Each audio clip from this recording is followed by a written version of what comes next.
Thank you for joining us for another episode of Tea and Trails. Thanks to all our partners for supporting us and our community. To pop over to Patreon and check out some great deals. Oh, there's some good deals over there, Gary. 2 new perks too. There's too much to handle. Outdoor Active and Vela Forte join Silver, Active Roots, Centurion Running Store, Protein Rebel, and SportsJuice.com. Can still do that without a breath, Gary, so keep... I couldn't last week. For the price of a coffee, you can unlock some great perks that will help take some of the sting out of what can be a very expensive sport. Last but not least, thanks to all our patrons who dig deep every month and literally keep the lights hot and the mics on. Go over to Patreon and check out all the deals. Episode 13. Unlucky for some, hopefully not. Downloads 3. Oh, goodness me. Yeah, awesome.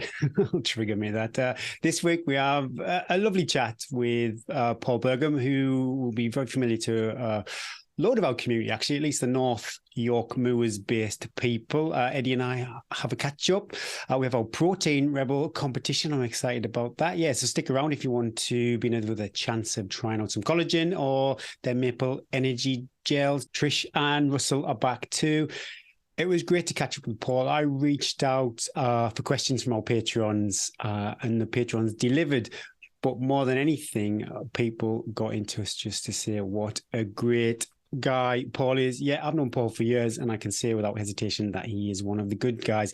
He shares some really interesting information about his research into mood, variability, and performance when it comes to ultra running. So yeah, if you'd like a bit of help with these big long races that we take part in, definitely well worth a listen. Stay tuned for that. But yeah, before we get to Paul, it's the usual catch up between Eddie and I. And I have to say, first of all, Eddie, I think one of the races that you mentioned last week, I forget the name, I didn't give it the kudos it deserved. I think I got my feet and meters muddled up. And Okay. Yeah, okay.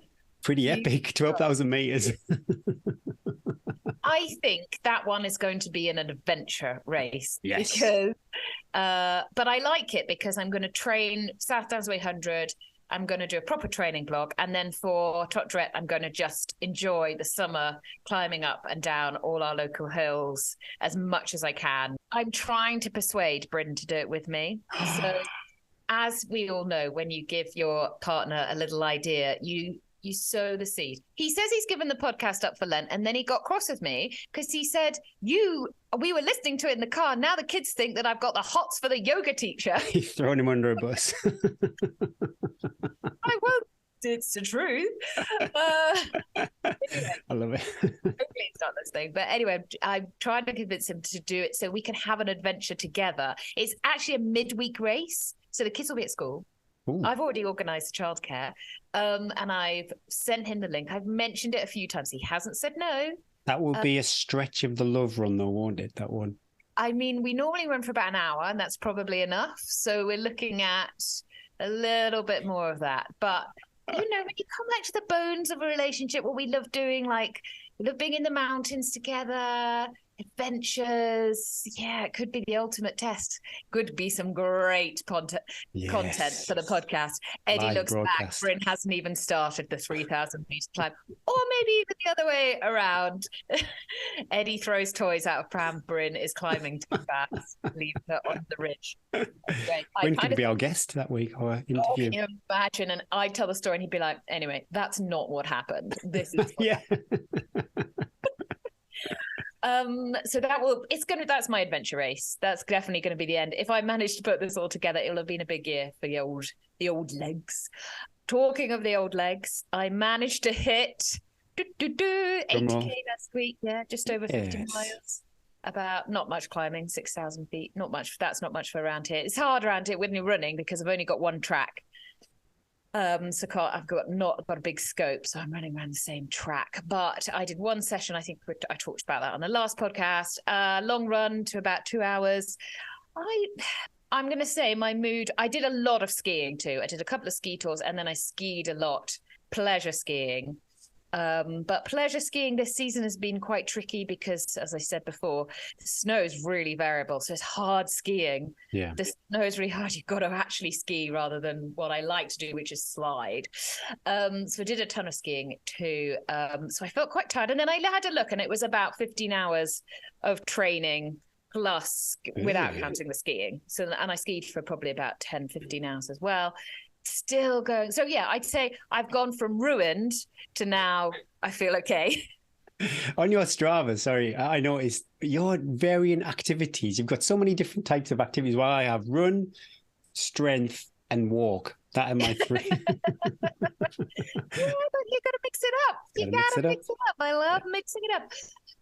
Still going with the yoga. I am loving the yoga. I'm a total Inspirational. I love it. I now can go downward dog and into a forward lunge. From the downward dog into a forward lunge is the word I'm only 2 and a bit weeks into it. That's the only thing I can actually do. The rest of it is a lot of like, oh my God. But I can also go from downward dog, and then a couple of times you have to jump your legs forward on the mat. Okay. And when I started, I was like, no way. Yeah, that's a definite progress. And one of the things I like most about it is that it highlights how tight one of my hips is. One bit's my body. And it just makes me, someone commented saying, how do you do it at like 7:30 at night, Eddie? But I'm like, that's like 20 minutes of dead time then when the kids are like, it's almost bedtime, but they're kind of not quite ready for bed. It's sort of quiet. And so do it then. And it really gives me a sense of calm, peace, breath, which I don't have a lot in my frenetic life. It's good you're getting it done. It's brilliant. Getting it done.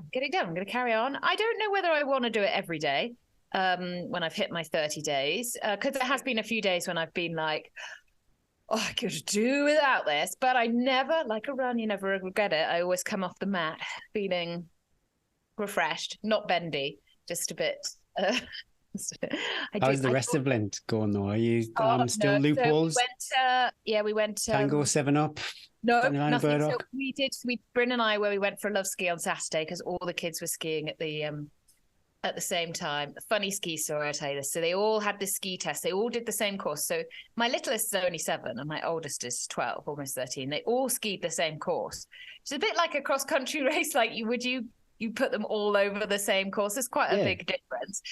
And then they're all ranked. So like she doesn't get any. There's no like you did this well in your age group. It's just you're ranked. And anyway, they had this big club test, and there's a lot of Sutton chat. And Eve, so you get two goes. And Evie said, "Mum, I was going." So you have to go in and out the gates. Blue, red. Evie going. So she said, "Mum, I was going so fast, I couldn't actually turn around the gate, so I just missed it out, and I thought no one would notice." So poor Eve's got disqualified on one of them. Oh, bless. And the boys thought that was hilarious. Eve, you can't do that. She's like, I was just going too fast. I was like, I'm with you, Eve. I get that speed. She cracked out another one. So Bryn and I, we had this 3-hour slot to go skiing. So we went fast. But we did manage to stop for 2 coffees because that's the joy of skiing. And when we stopped the second time, I was on a bit of a sugar low, and I said, "Can I have a Sprite? Can I have a lemonade?" And he was like, he just looked disappointment. I didn't. I did have a hot chocolate. I felt that was okay because it's not my favorite thing, and it's not in a can. It's in a mug. And then we went for a burger with the kids after skiing. And they were all having like Fanta and Cokes, and I had a Tea Noir, which I have to say does not hit the spot. And I worry because the yoga, I'll carry on the yoga. It's something I love. I'm worried that when Easter Day comes, I'm going to hit. There's no way I'm not ever having Diet Coke back in my life. It's funny, isn't it? You swap. I think with the treats that I'm not eating, but then if I swap it out for a bag of chips, or your hot chocolate as you did, it's like you're not really. Oh, shut up! I'm doing my best. Stop being judgmental. I'm not judging. I'm not judging. We don't judge on this podcast. We just love, big love. Talking about big love, how are you doing, big guy? Well, I'm really pleased to have Vela40 and Outdoor Active perks available for our patrons. If people haven't tried Vela40 as a sports nutrition, it's pretty yummy, isn't it? Those so I went on a long run, dawn patrol I call it, with my 2 mates. It means you have to get up at 5:30, but It's worth it once you're done. And I took some of the Velo Forte Energy Chews, apple and cinnamon, and I was like, because I had just had a banana before, and I was like, oh, I could take this. That'll keep me going. We were out sort of on the farthest bit in our run, and I cracked open the chews, and I thought I should share these. So I handed them over and said, look, you guys try these. They look yummy, apple and cinnamon. They were one of the yummiest things that I've ever had. Yeah. And I was so sad because I think you get 6, maybe 8 little blocks. 6 and up, yeah. And I gave them both 2. Oh. And I was like, oh, that was kind of you, Eddie. But I undid the good turn because in my head, I was like, I really want raging. But they're really nice because some of other brands of chew blocks, they can sit in your mouth until you've lost the will to live a bit, can't they? Yeah. And you end up just being like, oh, I can't eat it. But those chews, they taste so good. So you kind of like, and then they naturally just. And there wasn't much chewing, which was good. No, they just kind of disbarren. Yes. I like I know it's not a sports nutrition, but like a jelly baby for me goes down really well. Like it's like because it has a sort of like Turkish delight. Yeah, that's exactly it. I loved it. Yeah.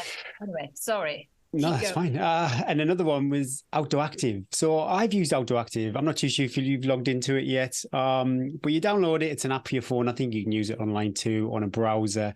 And, you know, if you're out on the fells and you want something with a bit more detail on your GPS watch, then, yeah, you can download offline maps from this. It's awesome. Obviously, if it's raining or if you've got a map and stuff like that, you need to be safe up on the mountains. But, yeah, really good. And I've used it for probably 18 months now as a product, so it was really nice to get them on board with the podcast. So yeah, head over to Patreon to check out them, and my goodness me, there's so many other perks over there. So yeah, super chuffed with that. But for me, what is going on? Well, Lent is a struggle. There's so much temptation, you know. Lisa, let's be honest here. Lisa sends me a text on Saturday, I think it was, and just basically asking me what I want for dessert that evening. She was going to pop in the shops on the way home.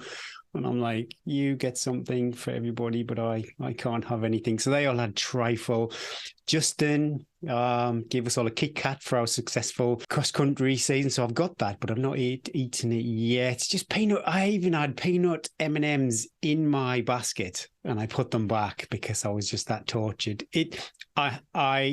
I'm successful still. I haven't fallen off the wagon, but it's tough. I've got to. The devil is really tempting you because, I mean, he's not really bothering me that much. I think it's because I'm such a good person.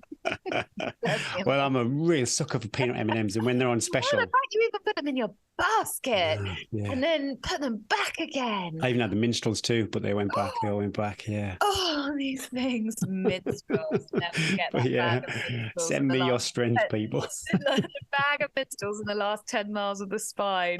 Yeah, well, that's what I was thinking. That's sports nutrition.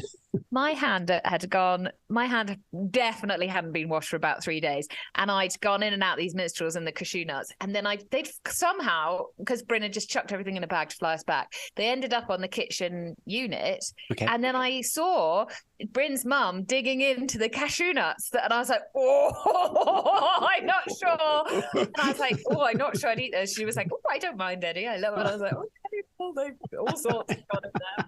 I love it. Workout wise, so you know, I had a bit of a bumpy start to the week. I did my 3 times 10 minutes session. I think it was about 90 seconds recovery. I did it. I was in the right heart rate zone, but it was on the lower end of that, so I felt it was a bit half-assed, and I nearly completely binned it off, to be honest. But on the Monday, I did actually cut short a run, so I didn't want to start introducing some little soft habits there for me and my training. And then moved on. The 2020 was good, and the cross country was good too. But Sedgefield, yeah, we did survive. 1 point kept us in Division 2.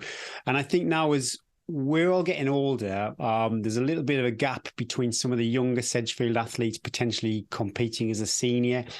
So I think maybe for a year or two, we are really going to struggle unless we have some like major recruitment. They've got a park run at Sedgefield, so anybody who's listening, Sedgefield based, and they just fancy being involved with Sedgefield Harriers, I'm putting on like this recruitment drive. But yeah, I think the next 2 seasons, I would seriously think the next 2 seasons, we could struggle because we're just all getting a bit older, the senior men. I think, oh goodness me, James might be our youngest that regularly rocks up and he's late 30s. That's what we're up against. If we could have some 20-year-olds, sprightly 20-year-olds, that would be awesome.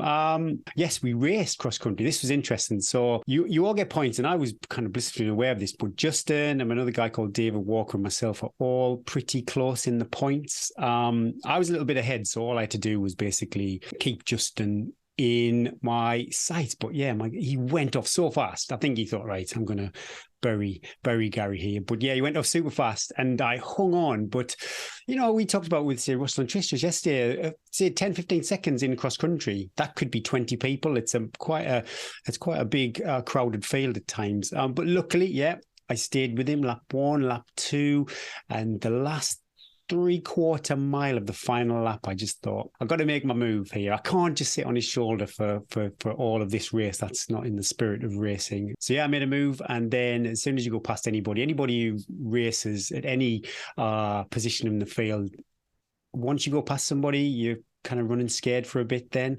And that was it for the last kind of 3/4 mile. I was petrified, couldn't turn around, couldn't give Justin the satisfaction of knowing I was pooing my pants, waiting for him to come past me. And yeah, I literally hung on by, I think it was 2 seconds. I was ahead of him in the end. So yeah, real good end to the season for me personally. And the team stayed up too. So yeah, really, really good. I enjoyed that. And no long run, actually. I think I mentioned I wasn't going to, the kind of volume was going to be down, but I ended up doing those 3 quality sessions, the 3 10 10, the 20 20 20, and the cross country. So a lot of effort. So I didn't do long run on the Sunday, just finished off the week with a nice 6 or 7 miles with me, Lisa and Rick. So I don't even know what the miles or the elevation was for that week. Maybe about 70 miles. No idea what the elevation was, but yeah, a little down week as far as miles and volume, but 3 hard sessions and yeah, a lovely end to the week. Catching you up though. I'm going to overtake you on that Strava leaderboard. Another thing which I'm doing, which will take quite a long time because any Garmin takes a long time to completely decharge. So I had to wait until my watch packed in annoyingly towards the end of a run. So I've lost a mile or two.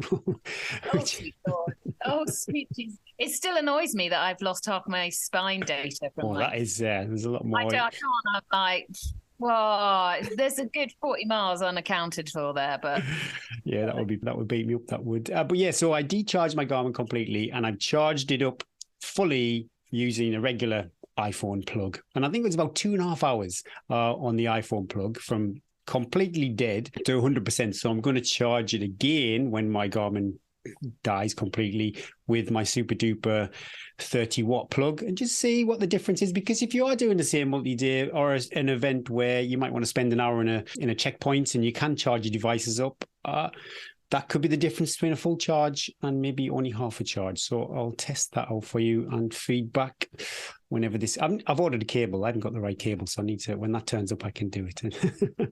But yeah, other than that, I would say yeah, a good week. Nice mentally to not do a kind of 3, 4, 5 hour on the Sunday. I think it was good. Welcome break. This week's Brew with the Coaches is a question from Petra Bisterveld on carbon-plated trail shoes. Ooh, controversial.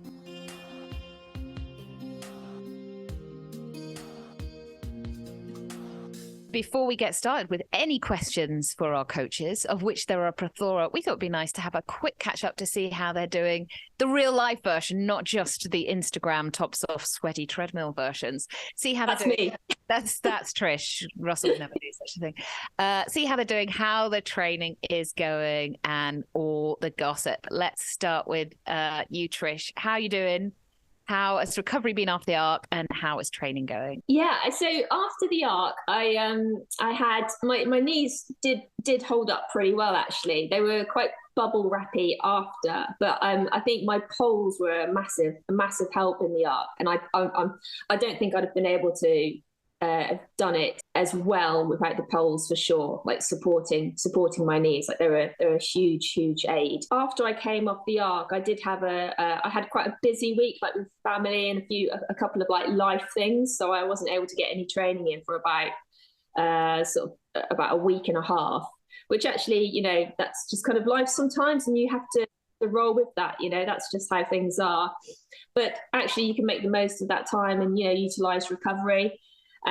We then went skiing with my kids who are learning to ski at the moment. So for me, obviously that involved a lot of snow plowing, which my knees did not like at all. Pizza, pizza, pizza, pizza. I know, pizza.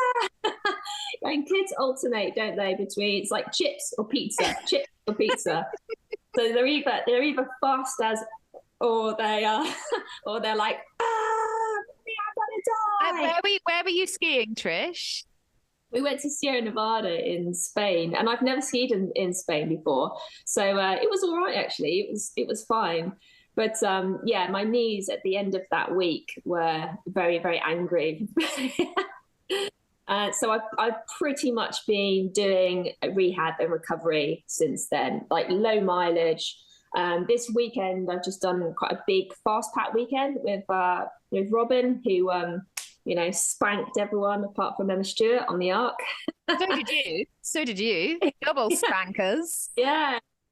So we went fast packing in North Wales, and again, I think fast packing is a really good way to get, if you're injured, get back into getting some quite high mileage with low impact. So, I think fast packing, if you can get that into your training program, it's really good, really helpful for you. And actually, in terms of strength and conditioning, like the gym doesn't compare to that. It just doesn't compare. And getting used to that, covering that technical terrain with the extra load and the low impact, it's just fantastic training, building that huge base. So did you bivvy, Trish? Sorry, what was your sleeping arrangements? Did you bivvy or? Yeah. So we took a tent. We had to take a slightly more kit because it was freaking cold out there. But we bivvied. Yeah, we took a tent and we bivvied out. So everything we needed really for those kind of 2 days. And it's great. Like, you're actually taking the time to see the scenery as well. Like, so often when you race, you don't actually look at where you are at all. And North Wales is fantastic. It's just fantastic training. Yes, it is. Brilliant conditions over the weekend. You get to talk and eat lots, which is, two of my favourite things, mostly eating.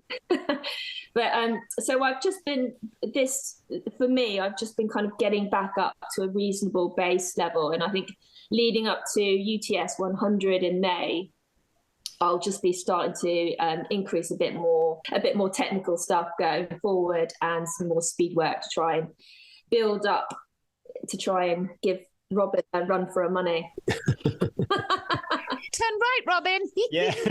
Yeah. I mean, she's just so fast at the moment. I don't have to put more weight on her, or maybe I'll get her on another weekend. Did you see that tent was mandatory kit, Robin? Oh my god! Yeah. I'm like, we'll get halfway up Snowdon or Tritton. I'll be like, oh, Robin, come look over this edge. Wow, bit harsh. Russell needs Dark very quick. That got to be winners. All's fair in love and racing. What about you, Russell? What have you been up to? Some completely different stuff to Trish. Yeah. Yes. Sorry, guys. I feel like I've kind of diverged from the demographic with all this road running I've been doing. But I'm training for London Marathon. I had a hamstring injury, and so a month ago I had my first comeback race, and that was a half marathon, and it went really well, around 70 minutes. And I was like, oh, okay, that was better than I expected, and I'm on my way back. Then the week after that, I had a 5K race, and that went abysmally badly, around 16 minutes, and I was looking for much quicker. And then I was so annoyed with that. The next morning, I woke up and did parkrun and ran it in the exact same time. So it was showing me that my hamstring wasn't completely healed. I'm still struggling. It's probably psychosomatic at this point, but that doesn't make it any easier. Then the following week, I had the English National Cross Country Champs, which are an incredible experience. I was feeling really scared because there's thousands of people, and if you have a bad run, you can go from, I think my best ever position is 38th, and my worst ever position is 400th. So you can go from like really good to terrible within the space of a minute.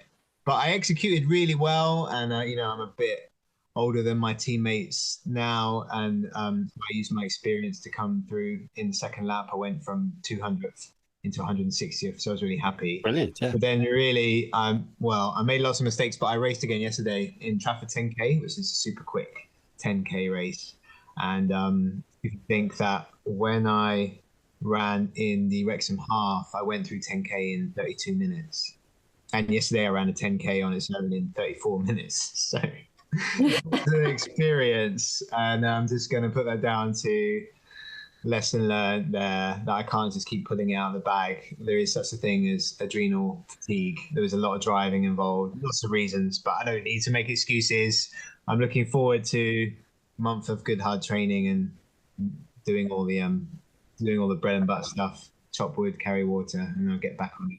I've been watching Warship of Duty, or Tour. You'd love it, Trish, if you watched it. Warship the Tour of of Warship. It's a documentary about the Navy who sent their big warship over around the world. It's on BBC. It Sounds must be amazing. on iPlayer. And the way they talk, like the guys on the bridge, like, and they're flying all these jets off and stuff. I'm like, oh my God. Wow. So it's your sort of night where you'd suddenly find yourself and they'd be going, bring in the jet. And you'd be like, anyway, Stuff like that. go to wide. That's a digression, check but it's a out. really good documentary Oh, great. about the Navy. So it's about the Navy, but there's Marines in it too, so it's not. Oh, yeah. Hot Marines. It's not their fault. It's not Anyway, their Russell, fault. what I want to ask about is, are you enjoying the new Mandalorian, or have you not started that yet? Yeah, I'm sorry, Gary. I'm not a fan of the Mandalorian. I don't like Grogu. Yeah, I I'm love not it. a fan of Grogu. He's an overdressed babysitter. He's just going around babysitting with his silly helmet on. I don't like it. I really liked Andor. Big fan of Andor. Mandalorian, Grogu, I'm not getting Oh, it. I enjoy. I thought they struck a good Sorry. tone with Mandalorian. Any of you, Edwina, Trish, you Mandalorian fans? No idea what you're talking about. Oh my Really goodness. good. Really good. My kids love Grogu. Love it. Yeah, my kids love Grogu, but I'm 41 and I do enough babysitting in my life. I actually think it's really funny. Like the way it's written is quite funny as well. Yeah, but I'm not in Star Wars for the comedy. I'm in it for the lasers. Well, Andor, no spoilers, Andor. Crikey, if Empire Strikes Back and stuff like that, then that is just, I think I let out a little bit of wee on one of the episodes of Andor. It was that good. Andor was very good. And I just feel like this one's lost its way a little bit. First Patreon question comes from Petra Bisterveld, and Petra's question is about carbon-plated shoes. Petra remembers that Russell does not run in carbon-plated road shoes. Is that still the case? Question mark. Which is quite unusual at his level, I would imagine. To be honest, Petra, I think that's unusual at any level these days. If you rocked up at any road race, Petra doesn't run in them either and still uses racing flats on the road. But then she is, and this is quotations, this is Petra's words, not fast by any stretch of the imagination. The main reason is she doesn't like the stack height because Petra likes to feel the ground, both on road and trail. So with carbon plates now making more and more of an entry into trail running, what do the coaches think of this trend? Are they going to make any difference on the trails for the average non-elite runner? Best wishes, Petra. Go, Russell. Great question. Petra, hi. We're friends on Instagram and you're a green runner, so big fan. That's the important thing, yeah. So you always got to consider your carbon footprint.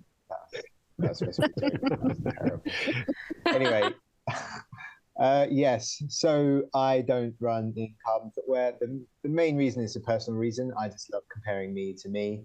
As soon as you put added technology in that wasn't there before, I think it gets cloudy. It gets harder to compare yourself to yourself. And that's the reason I'm in it, in the sport, is really racing against myself. So that's my personal reason. I did have a hero friend who also didn't wear them, but actually yesterday was the first time he's ever worn them. So it's just me now. I'm like the only person I know who doesn't wear carbon. But it doesn't mean I'm wrong, though. Still, I'm holding out. I think there's going to be a massive revolution one day, and we're all going to be barefoot together in one happy family. But until then, I'm the only one not wearing them. Great question. I think that they will enter into trail running, but more the European style. There was a video of a guy who ran in the World Mountain Running Championships with the Nike Vaporfly, and he tore them to pieces because the foam is so soft. So it doesn't actually yet marry up very well because it has to be a very lightweight foam to work with the plate. Those two elements need to both be in there. And the lightweight foam is so squidgy, it's not really working yet. I think they will find a way. I know North Face are big into it. I know John Albon's trying them out, and Elsie Davies. And I think on the more European circuits, trail running is going to get a dose of carbon pretty soon. They're going to figure that out. But with something like the Paddy Buckley or old school, like GB fell running, I don't think it's ever going to work, just because of the nature of the terrain. It's so varied and just so difficult and different at every footstep. So the carbon plate really does depend on that kind of consistent terrain that you're just not going to get in a fell race or one of the major rounds in the UK. So I'm not too worried, as long as it doesn't affect my winter Paddy Buckley record. Everyone can do whatever they want. Did I mention that I was the winter Paddy Buckley record holder? I'd The never window heard that. has now closed, so another Yeah, I saw that. Awesome. just drop that in there casually. Nobody's going to notice. But yeah, I don't know. Does that answer your question? I think that they do help with recovery for sure, and that's great. The reason I don't wear them personally is just because of the comparisons. That we'll probably see them in trail running pretty soon, but they're not going to help you in a fell race like the UTS or anything proper, I don't think. I think it's inevitable. If you look in terms of the evolution of kit, it's going to come in some form. Like, kit is constantly evolving and changing. I think not shoes though, but. I mean, if you look at even just shoes now, as standard they are now, comparatively to like 20 years ago, it is really impressive. Like, the kit that we have available now.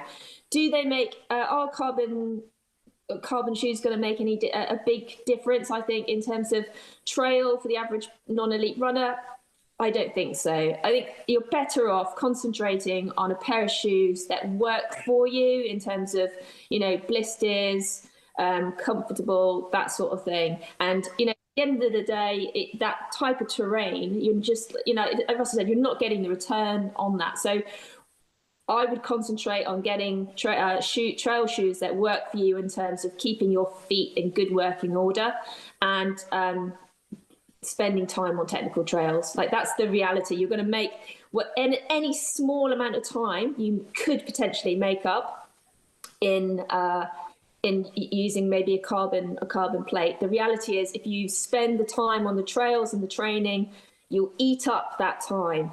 And I mean, a good example, I think, is like the Arc, for example, which I just did. There's a good road section there.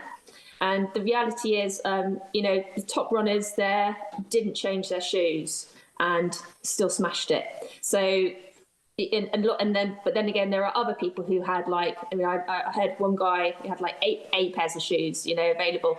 So at the end of the day, shoes make a very, very small difference, I think, in terms of your overall ability to do well in an event.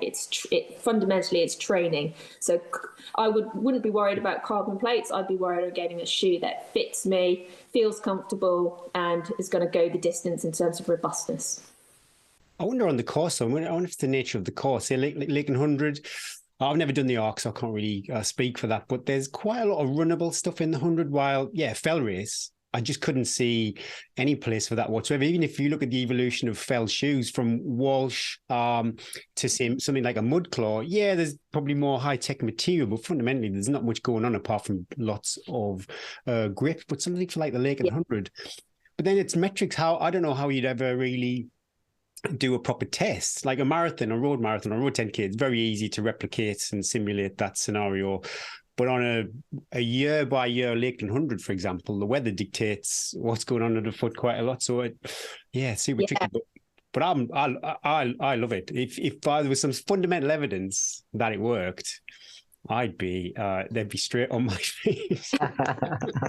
I'm sure, in terms of the evolution of footwear, it's going to come in. Like, it's going to, things are constantly evolving. But at the end of the day, I could have the best shoes in the world. I'm not going to be able to keep up with, a very basic Kenyan training camp, regardless of my shoes wearing. So ultimately, smalls are very small. Shoes are a very small part, I think, of the overall picture. I know the 24-hour runners have taken to wearing carbon shoes. Now, if you are looking at wearing one, we're not judgy place, so we will say whatever works for you.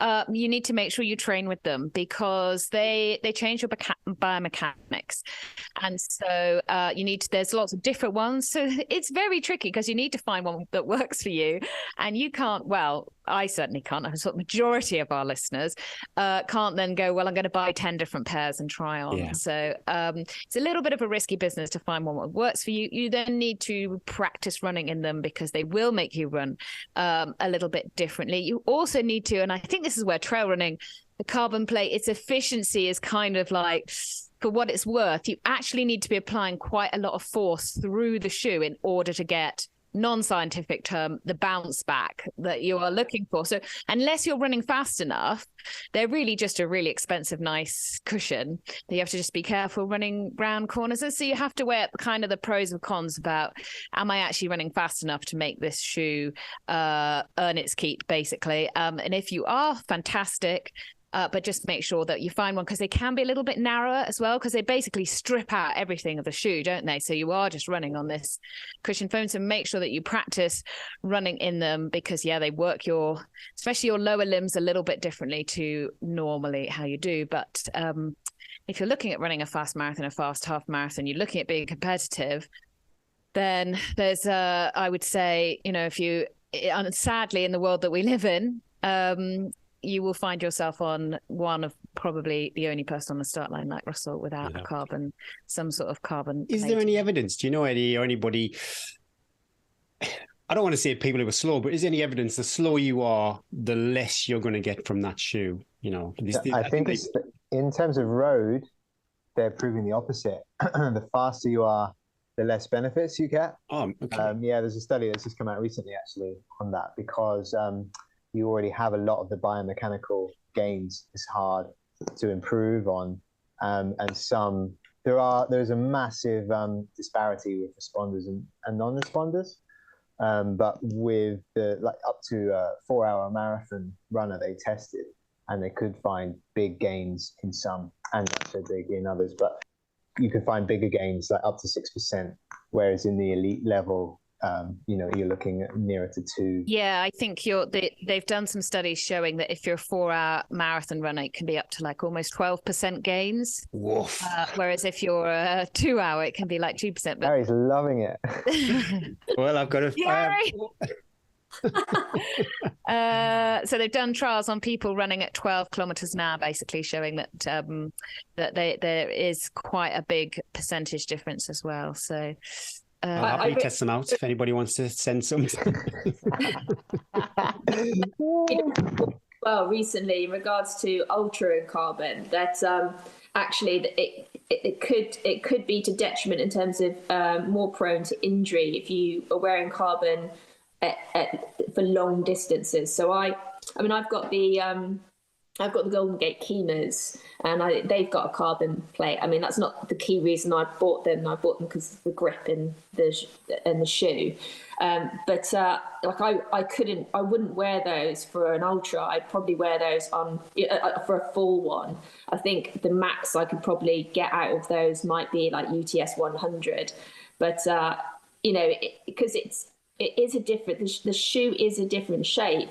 And it does, it's narrower, and I think you do need to weigh that up in terms of the comfort and actually what you're getting back, what you're getting back in regards to that shoe. So you can find evidence for lots of different things, but there is some. We can just find evidence that always fits what we want to say, basically. Yeah, exactly. It's not a problem. Definitely, you're better off just getting a shoe that works for you and is comfortable for and long. And that can last forever as well. With a carbon-plated shoe, there is again studies that they don't last the carbon, so it's an expensive and a bad choice for the environment. The other thing is just to point out is that when you see elite runners in their sponsored shoes, is that often these shoes, I remember at UTMB, they're all prototypes, so they're made for the runner.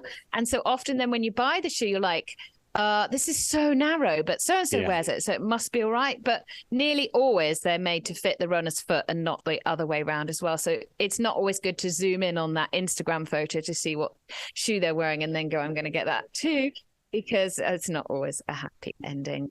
Let us know, guys. Let's chat going on Facebook. Carbon, not carbon experiences, good experiences, bad experiences.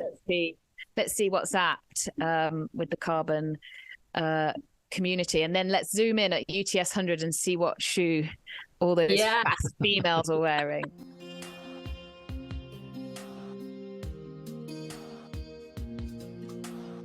This week's guest is Paul Burgum. Paul's a friend of mine. We shared quite a few miles together, and he's also a PhD researcher up at Durham Uni. Now, Paul did a couple of fascinating studies. I think he tested it a few times to basically test out your mood variability and how you can use those results to hopefully improve your experience and performance during ultra runs. A fascinating conversation and great to catch up with Paul too. Yeah, I really hope you enjoyed and can take some actionable information from our chat with Paul.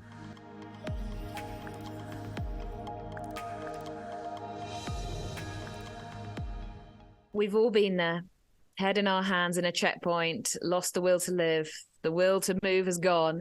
The next 40 miles seem an impossible task. And though we've trained so hard for this goal, our mental strength seems to have left us. We are not enjoying ourselves. There seems to be no reason to be here, and we quit. Only an hour later to regret that decision and then spend days, years after and having to repeat the cycle all over again, poor family, in order to try and banish the demons. And I think, Paul, this is where your study might help every runner listening to this podcast, from the seasoned pro to the first timer. That mood directly affects our ability to draw on that inner belief or drive we so badly need in order to finish an ultra race. Paul, thank you so much for coming on the podcast. Can you tell us a little bit about, I've sort of set a scene there, is that sort of where your initial idea came from, your study? Is it from personal experience or from seeing others around you? Yeah, it's definitely from personal experience, both myself and also people who, friends, who, again, I won't mention by name, but good friends who've had these experiences of failing in races that they've trained really hard for a really long period of time, and myself. But the most sort of vivid one I have that shaped this was my first time running the Hardmoor was 160, which is many listeners will know, a lap of the North York Moors with a 50-hour cut-off limit on that. I'd kind of came into ultra running with a mindset, and actually this might be important for kind of, just segueing slightly into mental health and related things, about just believing that bloody mindedness and a bit of grit and some of these words that I actually study right now, which is interesting. Just got to be strong and tough and all of this, and I can get through anything. I actually really had that mindset. I thought I literally could conquer any challenge I decided to, if I decided to, and it was that simple. Yeah. And I've spent the last sort of 15 years of my life testing that hypothesis in many different ways. And the 160 was the first time in a lifetime where I'd failed. I DNF'd at 125 miles, and it unveiled the weaknesses in my thinking as such. But also during that race, I always give a mention to an amazing Northeast runner, Shelley Gordon, who I think actually won the race that year. Yeah. And I've run with Shelley a little bit over the years, and I just noticed how he was me, a former rugby player who was coming in huffing and puffing and effing and blinding. Because I thought anger was actually part of a strategy that might have been useful, and that's something we maybe come back to. And then I noticed these runners in a place of peace, or the perception of peace to someone looking from within, incredibly balanced, incredibly stable, and running incredibly well. And that stayed with me, that element there, and it really had a profound effect on me as a runner. Thinking, whoa, I'm really off kilter here. I've kind of took these generalized strategies from other sport, and I was relatively successful as a rugby player, played as high as England North when I was 19, and sort of to a semi-professional standard. So you used to competing at a good level in sport. And I had these generalized attributes that I thought I could just carry over and use and apply into long ultras. Was that a personal trait or the anger, or was that something that was reinforced within rugby, that kind of sport? Yeah, I think so. So definitely two parts there. One, an angry person, reformed angry person here. Some reasons behind that. And I quite openly speak about some childhood challenges I had and things that shaped me as a person. But also, yes, the environment that I went into, and I think that word environment's important. Again, that environment shapes us, and it shapes how we... the ways we develop as a person. Yeah. And so for me, entering into rugby, you were more prone to use anger. It was something that was, a testosterone fueled approach, and it has some efficacy, and anger has efficacy in sport to elite levels, dependent on the sport. Yeah. And ultrarunning's a really interesting one, whether it's useful, because I think it can still have it on occasion have some use, but it's a dangerous strategy. Just to come back around, I realised that. And I was beginning my psychology journey here as well, by the way, along this period. But I began to think about energy expenditure. I began to think about burning out, and burning out in a very literal sense. And that was backed up with some of my reading from the literature, that I was literally frazzling myself. I was literally not just the exertion of running, but literally the way I was thinking was depleting resources I had. That's the part that the study sort of was based upon. And then very luckily meeting a fantastic professor at the university, Dan Smith, who was a big lover of running. Yeah. Mm-hmm. And he had the ability to take this forward and put in a proposal that was then supported by John Steele and Shirley and the community, because it couldn't have occurred without the community support. Then how did you go about getting these readings for this study? It was a sort of almost a two-tier process. Did you have a practice go and then a real life go for the study? How do you measure somebody's mood? I think I was on course that day, Paul. I don't know what I was doing there, but I remember you and your brothers with clipboards. I'm just trying to think, what the hell was I doing there that day? It must have been supporting another runner. I don't know. Yeah, probably. But so in terms of the process, I can still technically say this now with my research. There's not a study design yet that I've run that I haven't tested on self. And I mean that in a running sense. So actually, I tested the strategy in the Hard Moves 55. I don't know if I remember, was the Beast from the East. Oh, goodness me. I trialled it in that race, and I was testing the measures out in that race. So this was before that year's 110 in May. So in April, when these blizzard conditions occurred, I tested the measure personally, and I was the last finish that day before the race got pulled, which I was kind of quite pleased about. So I tested the measures there under quite extreme conditions, and I completed the survey measures, and I had a go. And then I thought, okay, this kind of works. And then I went to the community and put an appeal out for participants, not really knowing whether I'd get any take up. And I was blown away to have, I think it was 25 people during that year's 110 race offer to take part. And in terms of what it involved, there was a baseline measure conducted. I think it was a week before the race in all instances. And then during the race, we would meet the runners before the race, and then at different time points during the race, and complete exactly the same measure. And this was a measure that was a mood scale measure. We used two different ones, but I wince as I say this, but I have to share this because my love to the people who took part in the first 110 edition, when I was learning my craft in the most rudimentary sense as a researcher, and I asked people to complete 40 items at 5 occasions during the 110 race. I'd have been like, sorry, mate, I literally, I've got to get running. Well, interestingly, maybe some researcher bias here, because I got everybody sort of completed the measures through the race.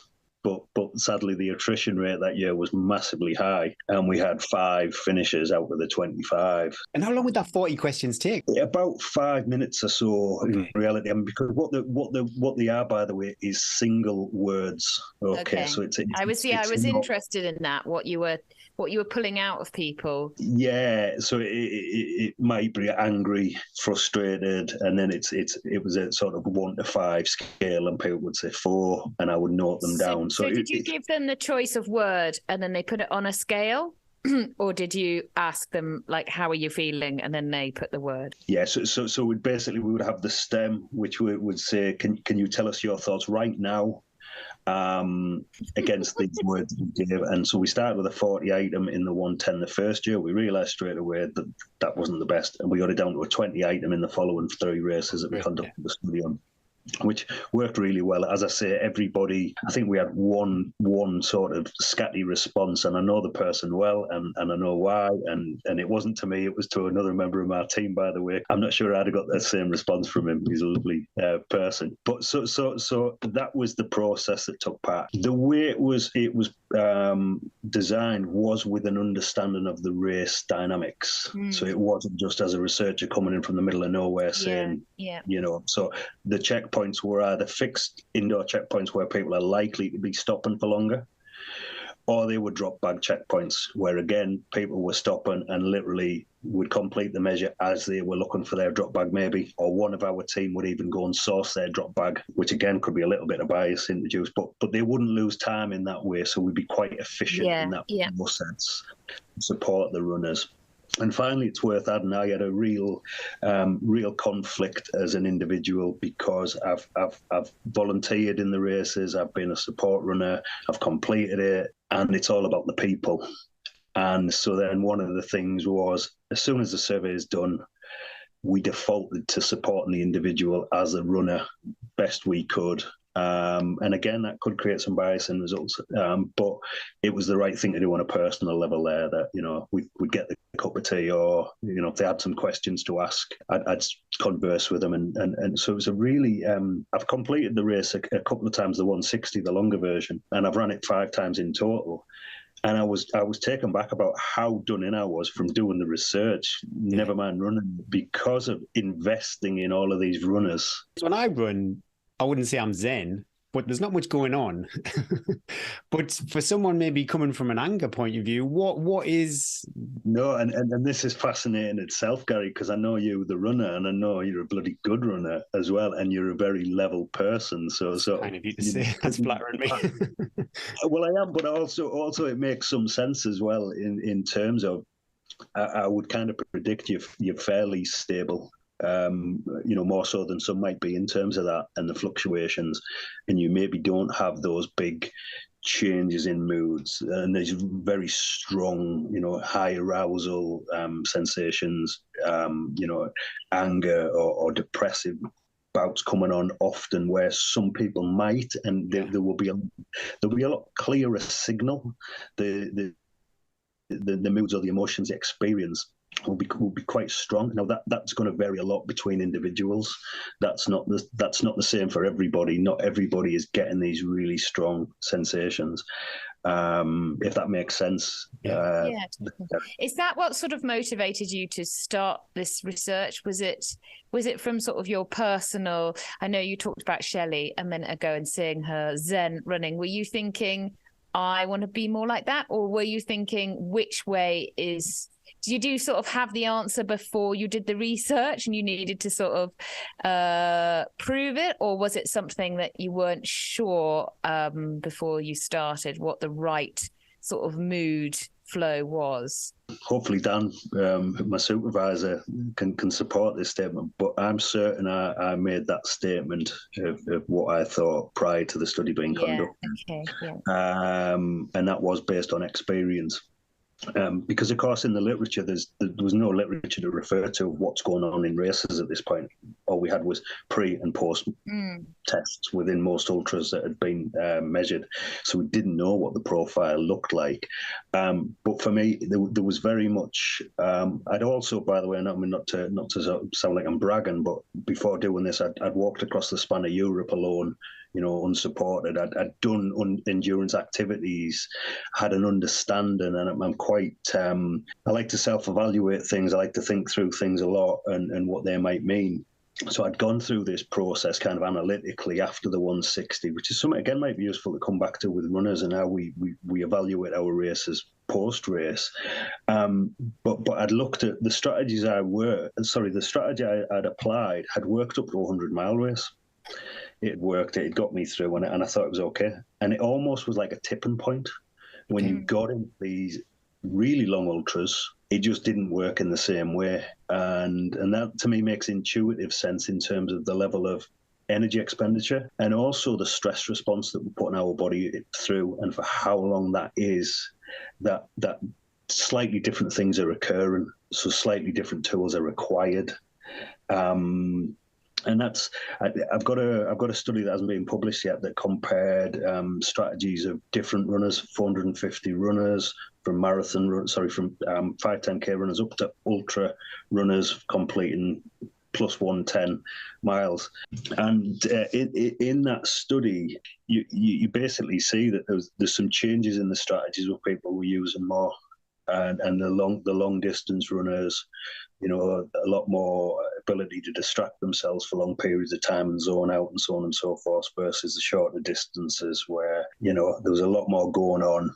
When you get down to the really long runners, there's almost that stability of thought as well, that, thoughts, states of mind in for long periods of time. It's really interesting. I did the spine race in January, Paul, and congratulations. Two tips I got that were absolute gold, and they relate to this study so much. The first one was the first 100 miles will be and it seems ridiculous to talk about 100 miles but everyone will race the first 100 miles, and if you get through that first 100 miles in one piece and you move on, the race becomes a completely different entity and everybody's mindset changes. And that's so like the high arousal of that first day and night. And because I had that in the back of my head, I could see it. And like I get to the first checkpoint after 40, 50 miles, and people would be frenetic, rushing, not eating, and I'd be like, isn't that the wrong, you got 4 or 5 days, you're in a 100-mile mindset, which you can keep that high level of cortisone, I guess, can't you? And you can hold on to that for 24 hours, but then the crash, I guess, and that's why there's a massive drop off in the spine after that sort of 100 miles, I guess, because their brain they haven't switched that off. And then the other bit of advice I got was to be content, and just to be content. Don't try to find happiness and extreme enjoyment, and don't let yourself wallow in extreme pain, depression almost, that it's such a long way, that you're so lonely. Try and find that. And I sort of imagine that contentment as a middle ground. Didn't have a color. It wasn't anything. It was just like a Zen. This is where I'm at. I'm out here, and I'm not going to be sad. I'm not going to be happy. I'm just going to be moving forward and find that content. And finding that mindset. I've never found that before. And I don't think that you can find that unless you do like these super long races, but it definitely was the best bit of advice. All the training, all the kit, anything, getting into that ultra mindset of just being. No, and interestingly, a question to you, reflecting on that state of mind and that headspace that you found in that race now, how do you think about being in that state of mind? I love and it. that's for a reason relevant to self, but I'm just really interested. Like, do I look back on it with joy, or do I look back on it with? Joy might be the word, but yeah, what's your thoughts on it? Do you know, I look back on it and I can't believe that I did that. I got into that zone, because I don't think it's something that you can just get into. I think you have got to have experience and train and self-belief. But I look back on it and it is an extreme happiness, even though I say there's not a don't be extreme, don't be extreme. But I look back at it and I was like, yeah, do you know, I was really content. I was really just being. I was actually really happy that the flow was there, and I was allowing myself to do that. And I can't believe, because I'm a frenetic person, and normally when I race, I'm like, go, go, go, go, go, let's go. But you can't do that sort of ultra race. And I didn't know that before I put myself in that position. So when I read your research, I was like, this is so true, and so many learnings we can all take. Yeah, and I'm plugging here, but not because I want to sell it. But I mean, I have a book, and the title of the book is "Jumping the Cliff to Simply Be." And what you've just said there is, the smile goes across my face, because that place that, you know, a lot of people who've done long races and long expeditions talk about, is this place of stability, of simply being in the moment, and actually not being consciously aware at times of flow state and things, altered consciousness. Personally speaking, it's the place I want to be. It's not super happiness. It's not super sadness. I relate it directly to the word serenity. Great choice. That's the word. Yeah. You know, so it's not to take over your amazing point in your amazing race, but it's a different sensation, isn't it? We're not talking about runners high here. We don't want runners high. Runners high might be too much. That's not what we're about here. We're about staying on the level. But it also allows you to ride those roller coasters, because obviously you're still experiencing the energy highs, the lows, the sleep deprivation. But by keeping the mood level, you can acknowledge that this is, oh my God, this is horrendous. This is horrendous. But you're not living it horrendous. You're almost seeing it from an outer being, that you'll say, okay, yeah, I acknowledge. Whereas I think with a heightened mood, you cannot, and that's why people quit, I guess, because they cannot dissociate from the fact that what they're feeling is a very short-term effect, and it's not actually real. You know, when people stop and they go, I'm exhausted, I can't carry on, and you think, well, no, you're fine, you're talking and you're drinking and you're eating, you can carry on. I think I watched a little Innovate clip before the spine, and Jack Scott, one of his responses was he was just looking forward to being present for that week, being in the moment. But again, from another timeline point of view, I'm curious, Paul, you said you've done the 160 a few times. Have you, either in a personal challenge or a race, managed to implement some of the findings from your study personally? Have you brought them in? I think it's a process of development over years with experience of running, that there's a gradual leveling of things across races. That experience you accrue, you know, the sort of the schemas, the amount of things that are new, the amount of things that the mind is experiencing for the first time reduces, and we have a template for a lot of things that come about, and straight away that's a big point. I know you noted in the notes about me jumping up a lot quickly, and I think that's, on reflection, I didn't give Ultrarunning enough respect in that matter, but the conditioning is done over many, many years, if not decades. And I think you will see that, I would suspect you would see that correlation with stability of mood over years of experience and running similar races in similar environments. So that just in itself, that's one point on that. And then I think another thing that I'm always interested in, that, you know, to me, if I look at ultra runners who succeed and do really well, and those who don't, quite often running ability there isn't a distinguishable difference in this. And I know I've got good friends who are incredibly good runners, and quite often in the longer races just something goes awry. And I think that's when we have to kind of start looking at the kind of the biopsychosocial approach. And the social's an interesting one to bring in as well at this point, by the way, as well. We have to look at the interplay between these different parts. If we want to kind of improve to the best of our ability across holistically, if you like, we should be considering all elements. And I think the mind part of it, it's not really any dark arts. There's simple things that are done and can be applied during training. Just like you would think about your approach to running downhill or running uphill, the kind of biomechanics approaches and things will subtly change. And, we can do the same things with the mind, and we can develop that toolbox of strategies that we go to and we pull off the shelf to use during periods where we're struggling. And that's practice, and that's training in the same manner. And it's something that fascinates me so much. That's kind of one of my biggest loves within this area of research, is how can people improve from embracing this. So sorry, that was maybe a segue there. Forgive me, I forgot where we actually started.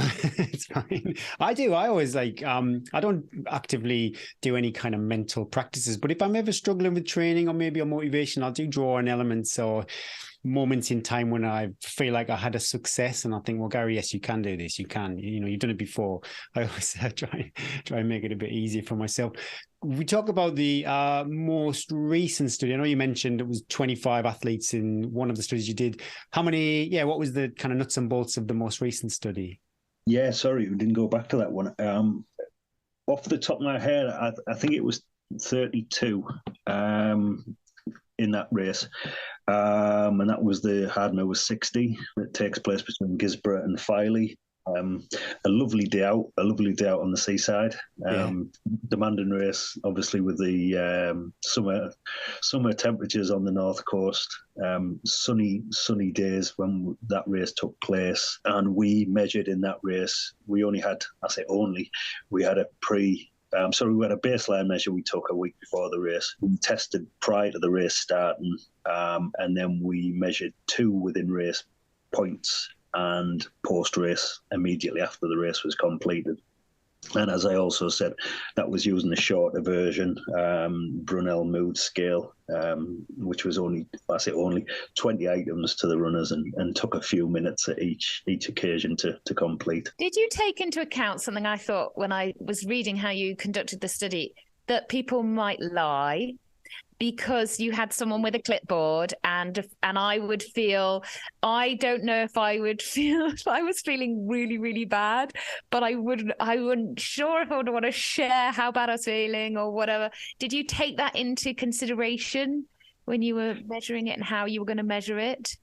Definitely. And I think in any study design, looking into internal states with self-report measures, you're going to have some of that going in within a sample.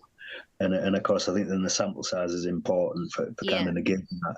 Personally, as a researcher, I've seen that very vividly on occasions. Not so much in the 60 race, but in the longer race, there was occasions with a couple of individuals where it was very much obvious, and that data wasn't really useful, and I think it was omitted from the findings because it was. And I think what's interesting here with this, bringing it back to the applied perspective and runners again, our own honesty in the situation, and I think this is interesting for crew and things as well here, but about our level of honesty about how we are doing in a race. We don't want to be kidding ourselves too much. We don't want our crew to be kidding ourselves too much, and I emphasize the too much bit. We want to be somewhere near what reality is. And I think so that's something I sort of shared with some of the people who took part afterwards, of saying, it's important we don't kid ourselves. Yeah. It's not. Yeah. I mean, the research is there, yes, and I was known as a runner in the community as well, which I think subtly was definitely a difference. Even maybe if I looked kind of into rate reliability across the different members of the team, we might have had some subtle differences. But that for the runners of just getting them to embrace the idea that it's about us understanding ourselves a lot better, and if we understand ourselves a lot better, we might get some improvements in our running and our ability to complete ultramarathons from that. some of these will be, some Patreon questions will be dotted amongst these questions too. But yeah, you'll build up to the race, the taper, and maybe even your friends and family, because we all get a bit stressed out in taper. We start having kind of panic and second guessing if we've done the right things. Yeah, any tips that people could use to apply to make the taper, their mood and their taper a bit more level? Yeah, one of the things that I think it's worth noting is the training for long races, for ultra marathons, and even marathons, and people train hard for shorter distance as well, very intense, and put a lot of effort in. So not really just the distance, but we get incredibly well structured. We have a training program. We have ways of living. Our routines for sleep, work, everything, and become so regimented. And then just before a big, massive event, we change it completely.